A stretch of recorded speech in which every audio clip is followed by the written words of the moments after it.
Oh boy, here we go. So the newest Call of Duty game has officially released, and like other games, I am also reviewing this for the channel currently so I can give my impressions on the game. But to call Black Ops 7's release anything short of a giant WTF, that would be an understatement from what I've already played of this. There's a lot to go over, let's get into it. Listen, I've played every Black Ops game. My personal favorites are Black Ops 1, 2, and 3, and kinda Cold War 2, which despite feeling weird at times, Cold War was an actually fun game in my opinion for what it was. Probably though, my favorite multiplayer out of the Black Ops games for me would be either the first or the third one. I really enjoyed the hero-like abilities they had in that third one if I'm being real. But Black Ops 7 so far feels like the most baffling game I've played all year, and I mean this with like no hyperbole. I was genuinely floored by what I was playing, but not really in the good way. You've likely heard of how the campaign is just ridiculous, and yes, you best believe it is every bit as stupid as you've heard. The game starts with a news broadcast that Raul Menendez is somehow alive again. If you forgot who this guy is, he was the main villain of Black Ops 2, and you definitely 100% ended this guy by the end of that campaign years ago. Except here he is somehow alive and kicking, but looking much older. Then this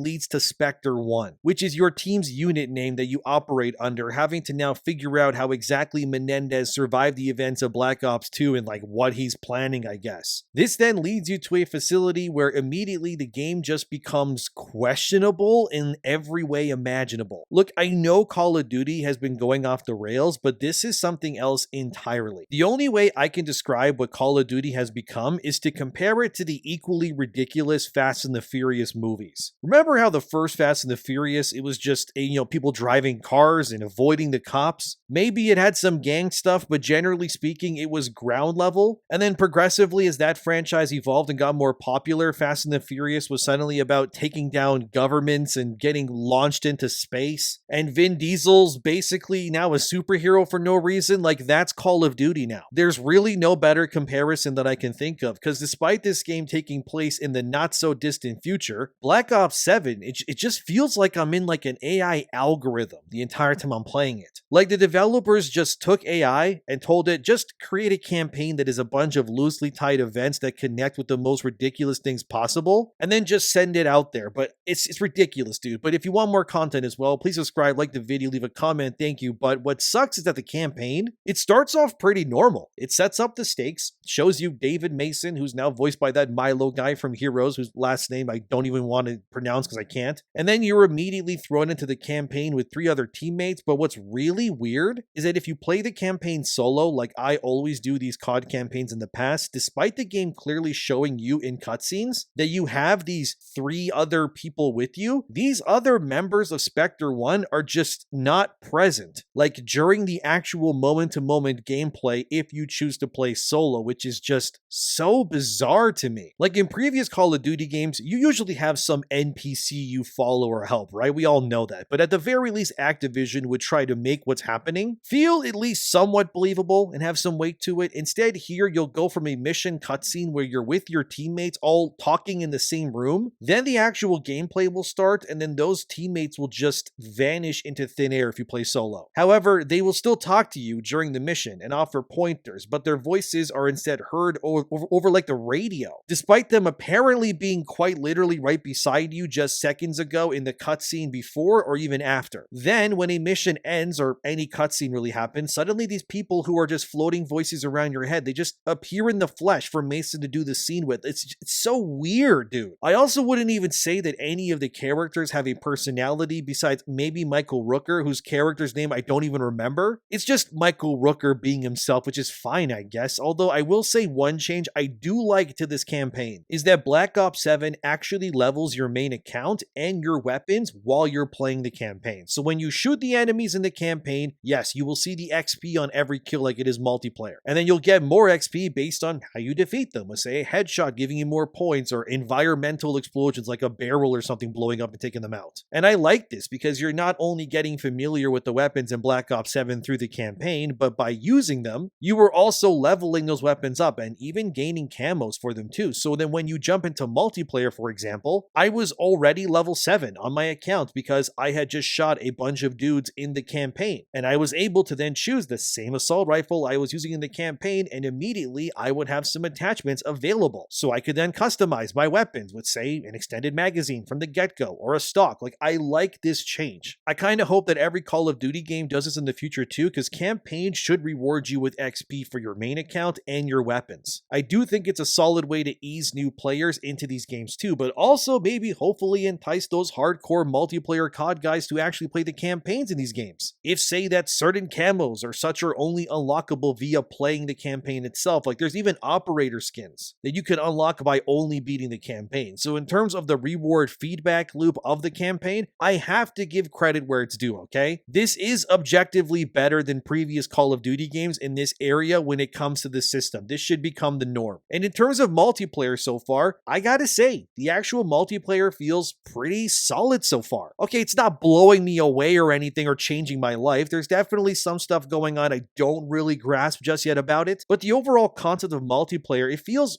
pretty good from my first impressions. Like, I'm not a COD, master, so my words are what they are, but the guns, of course, also, they still feel very good to shoot. It's still very satisfying to get someone in the head or pull off one of those quick gunfights where you pop 2 people at once. And yeah, you're constantly unlocking new things to try out, and the progression feels objectively good. So if you want my opinion on, say, the multiplayer alone, my opinion so far in that area is that if you enjoyed previous Black Ops multiplayer, yeah, you're gonna feel right at home with this. Like, duh, no, like, of course you will. And then you have the TTK, or that's the time to kill. That also feels more generous this time around. Maybe I'm crazy, but for both you and the enemy players, it feels better. I actually felt like I had more of a chance to react to someone shooting me more often than not this time around. Whereas in previous Call of Duties, obviously, someone would just see me and immediately I would be zeroed and respawning. Not as much here so far. And seeing enemy players' red health bars lower as I shoot them, that's a good thing too, in my opinion. Because seeing the players' health bars as I shoot them, it gives me like immediate feedback of how much damage I'm actually doing in that moment. As opposed to previous games where I shoot someone and then they just sort of seem fine and I have no real idea of like how much damage I actually did to them. So again, multiplayer is good so far. The kill streaks are pretty standard, but they feel like there's actually way more than usual, I think, too. You have a lot of things. You have drone strikes and EMP storms and UAVs, of course, and all that. There's even a mech suit like your Iron Man, basically, from the first movie, when he like comes out of the cave or something and you can just blast dudes. So again, my overall impressions of the multiplayer are fine so far. It has 18 maps at launch, which I think is a healthy amount, quite a bit to be honest, and of course a good chunk of them, like always, are older maps that are repurposed. But again, that's just Call of Duty standard at this point, I guess. But in terms of zombies, I'm gonna be honest, guys, I haven't tried that yet myself, but from what I've seen online, it looks fun, but I have no real opinion on it. But if you read any reviews online, it seems like most reviewers, they seem to be enjoying the multiplayer and the zombie modes, but the problems here are very much to do with the campaign and also the unethical use of art, which I'll get into later on. But back to the campaign for a second. The problem here is, well, a lot of things. For one, the campaign cannot be paused. It's also a co-op campaign, so technically you can load into every mission of the campaign as if it was its own multiplayer match. So you can then play the campaign with random people who would then embody the other characters in Spectre 1. And objectively speaking, there really is zero reason not to do this, because by playing alone, you're just putting yourself at a massive disadvantage. Because if you die, for example, you basically got to just restart the whole mission over. Sure, you do get a self-revive kit at the get-go, and more of those can be found. But again, if you somehow run out of those and then get overwhelmed, you just got to restart the whole mission. So obviously the campaign is designed to be played with others, which alleviates this problem. But the first mission starts off simple enough. You're shooting Avalon soldiers and you're in objective reality. At least I think you're in objective reality. And then eventually, though, as the campaign progresses, you were thrusted into a room with Emma Kagan. That's the black tattooed white lady with like the white jacket. She then unleashes this red toxin on Mason and the rest of Spectre 1. And this in turn causes the team to just fall through a hole in reality and end up in some weird, bizarro world where giant machetes are falling from the sky. And the enemies go from being normal dudes to these red ghost specter things. You've probably seen clips online, but yeah, the campaign is just knucking futz because everything you're witnessing, from what I understand, is pretty much like a Batman Scarecrow nightmare vision. Like, this entire game's plot is just a bunch of Black Ops soldiers tripping balls 24/7 on super drugs, basically. I haven't beaten the campaign yet, but who knows? Maybe they'll explain, no, actually, it was all real all along, or it was a digital world made by Avalon, or it's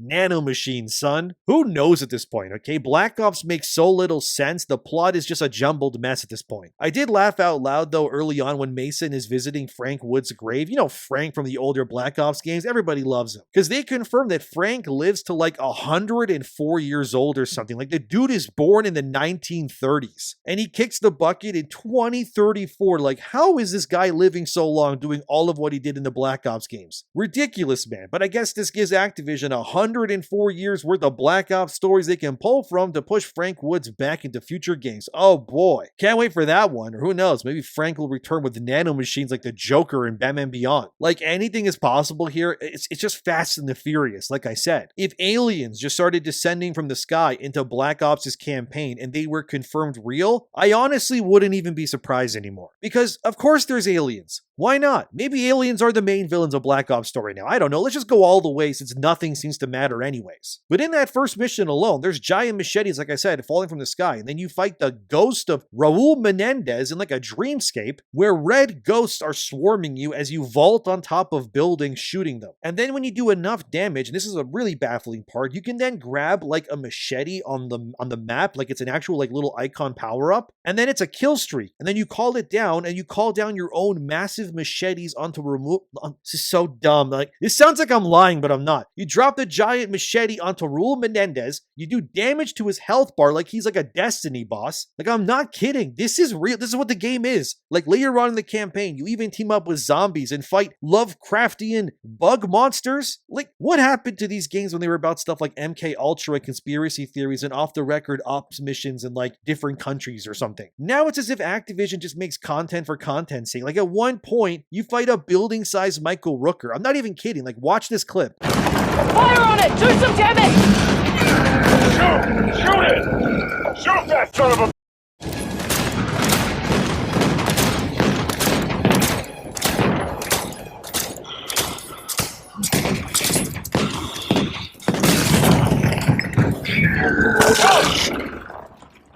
Get off the ground! Get up! On!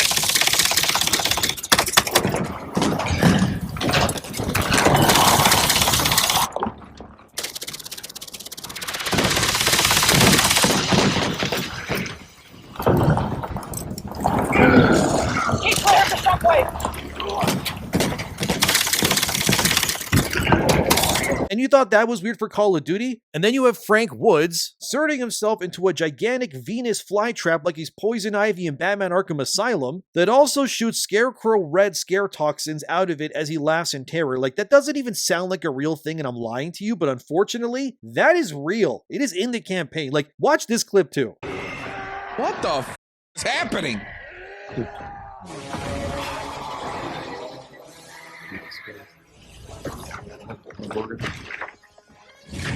What the f? Yeah, bro, welcome to Call of Duty campaign, dude. Like, what the actual f am I playing? Like you thought I was lying. Like I wish I was, but no, that's where Black Ops is going now. They don't care anymore. It's just about filling the game with content for content's sake. It doesn't matter if it's good or not. As long as they can just slap the words campaign on the box to just justify the price, and it's not just a campaign. They're even getting attacked for the unlockables in the game too. As seen here from Insider Gaming, Activision is being accused of using generative AI to create the calling cards in Black Ops 7, which is pretty obvious when you look at them. I mean, here's some of the calling cards you can see that are obtainable in Black Ops 7. Like these are just straight up AI art assets. There's no point in denying this. I've seen actual AI memes from over a year ago that look almost identical to how these calling cards look, like even down to the characters' poses. Like these people are so strapped for time with these games releasing that they just keep cutting corners any way they can to again fill these with content, and it's just getting gross. Obviously, this does bring up the conversation recently with Arc Raiders and how that game has generative AI voice lines, but at the very least, Arc Raiders has fully voiced cutscenes with real actors, just like Call of Duty does too, I know, but they also don't use AI in Arc Raiders to then make any of the art or the guns or the environments in the game. That's all handmade by humans. I can't honestly say the same for Black Ops here, because they are just cutting corners, removing that human element from the design process entirely. It's just to save money and not pay real artists, and if the industry is going to curb stomp Arc Raiders the way that they have already, then it needs to be equally done to Black Ops 7, because this is egregious here. Like, look at this calling card. This is just some weird Studio Ghibli art pushed through through an AI filter. Like, how can Activision even be allowed to put this in their game? Is this not something they could get sued for? Like, they're ripping off an art style, not paying anyone for, just hitting prompts. Like, it's just ridiculous. Here's another AI calling card with a guy fighting zombies. They probably just used the prompt for Ash from Evil Dead and Plants vs. Zombies and hit enter on this one. Here's another AI calling card where a wounded guy runs from a monster. Like, none of this was made by human hands. How is this not a lawsuit in the making? But Insider Gaming also got a response from Activision over those AI cards, and here's what they said. Like so many others around the world, we use a variety of digital tools, including AI tools, to empower and support our teams to create the best experience possible for our players. I'm not even going to read the rest of that. Like, they just admitted to it. They just confirmed that they used AI. So, like, what are you going to do about it is their attitude here, pretty much. Like, that's just insane, dude. I'm actually curious. I'm going to ask you guys this. Can Activision be sued for this? They're using stolen art in a fully priced AAA video game product. Like, where does this end? If Marathon got delayed because of that, how does Black Ops 7 get away with it? And remember how Activision said that Black Ops 7 would apparently remove the wacky and zanier cosmetics from their game in order to keep the series more grounded due to Battlefield 6 saying the same? Well, that was a total lie, because here, User Detonated showed off the animations for various Vault Edition Mastercraft gun skins. Like, just look at this, dude. How can any of these supposed to be believable? You have a gun that splits into like a Doomslayer sword. Remember when Reznov was the biggest problem in Black Ops' story? Now you got Venus Flytrap old man boss battles, Michael Rooker as Godzilla, laser sword guns, AI calling cards, and yeah, again, you can't pause the campaign. Did I forget to mention that? My bad. But like, look, Eurogamer reported on this too. See, you can't pause the campaign. You also need an always online connection, and I'm already tired of thinking of this campaign, but just why, dude? Why is Call of Duty like this? Because the actual gameplay is fun. Well, that's true of any Call of Duty pretty much. The shooting has always objectively felt good, but it's like this filet mignon that is surrounded by poop more often than it's not. Although at least in viewership numbers, Black Ops 7 is not outdoing even Arc Raiders on launch day. Like, look at Twitch's numbers. Here you can see Arc Raiders is actually beating it still on launch day. Like, that is wild. Obviously, Black Ops 7 will still sell anyways, but who knows? Maybe with the community split between Battlefield 6 and Arc Raiders already, much of that internet pie may have been eaten by the time that Black Ops has come out this year. Of course, IGN also gave Black Ops 7's campaign a 6 out of 10, as you can see here. But what's also funny is that they ended up giving Battlefield 6's campaign like a 5. Like, I just think this is all such a mess. I personally don't believe that either Battlefield nor Call of Duty had a good campaign this year, but like always, it'll come down to the multiplayer support, and Call of Duty is still doing what it always does, so maybe that will be enough for them. But it's not like it matters, because in less than 6 months, the next game will be teased anyways, and let me guess, it'll be Modern Warfare 4, won't it? What else could it be, really? But with the AI slop, this game just feels like it's a humiliation ritual to me. I kind of just feel embarrassed for having played it. Of course, if I wasn't reviewing it for the channel, I wouldn't have bought it, but here I am, and it irks me that I gave money for this. By God, this game is already a mess, dude. Like, the AI stuff is just crazy to me, because how can, like, what's arguably the biggest release of every single year in the game industry how are they not able to afford artists to actually make real art for these games? They make enough money. It can only be for two reasons. One is greed, obviously we know that, and two, it has to be time. They just don't have the time anymore to give each of these games the time they need to really make them something special. Like, at the end of the campaign, Black Ops 7 shows how many studios worked to make this game a reality. Like, look at this, dude. Look at the credits on screen here. That's 10 whole development studios that worked on this one single game. Even Infinity Ward and Sledgehammer worked on this. Like, at what point do we realize that something like this has to give here? And with Battlefield 6's parent company EA also now wanting to turn Battlefield into a yearly franchise just like Call of Duty, this whole thing, it just sounds like it's going to fall apart in a few years. Because you're telling me that every year eventually we're going to have a new Call of Duty and a new Battlefield? Are we being for real? Look, as I get older, I already got less time to play games as is, which already annoys me, trust me, but there's no way I can keep up with a new Call of Duty and a new Battlefield, plus their battle passes and all that content, whatever, plus all the other games I have to or want to play too. Like, I would have to basically just stop doing YouTube, shut myself in a room 24/7, grow my hair down to my ankles, smell like molded cheese, just to keep up with all of these games. And I'm not going to do that, obviously. Like, these things are like a thin rope that is just being pulled so tightly, it's going to rip eventually. Like, on Steam right now, as you can see here, Black Ops 7 hasn't even reached 100,000 concurrent players yet. And that 400K on the right there that you're seeing, that's because every Call of Duty game launches from the same COD hub. So all these Call of Duty games are considered DLC packs for the main Call of Duty hub, so that's why. And oh yeah, that's also stupid. I forgot to mention this too, but the PS5 version of Black Ops 7, just like previous games, doesn't even have a Platinum platinum trophy. But the PS4 version does, because it's, like I said, DLC technically, that's full price as well. This whole game is just a mess for me, man, and it angers me because at its heart, Call of Duty is fun to play. Objectively, the gunplay is good, the movement feels nice, and it is addicting, but my god, is what's surrounding every release a turd sandwich in some way or another. I know they'll never change the yearly schedule, but man, do they have to do something at some point, because this cannot keep going as it is. If the only way we get new Call of Duty games every year is for Activision to remaster the same maps over and over again, I mean, for God's sakes. Nuketown is back for like the 7th, or is it like 8th time now if you include Cold War? Like, how many times have they added Nuketown now in these games? If the only way a new game can reasonably come out is if older maps are recycled and remastered and older guns are brought back but given a new look, or now AI has to be used because they can't even make enough calling cards every year, something has to change, guys. Like, come on now. This is getting actually stupid to see every year. Like, I would love a new Call of Duty maybe every 2 years that really lets each release flesh itself out and feel monumental. But at this point, these games are like cigarettes or vape hits. Like, they just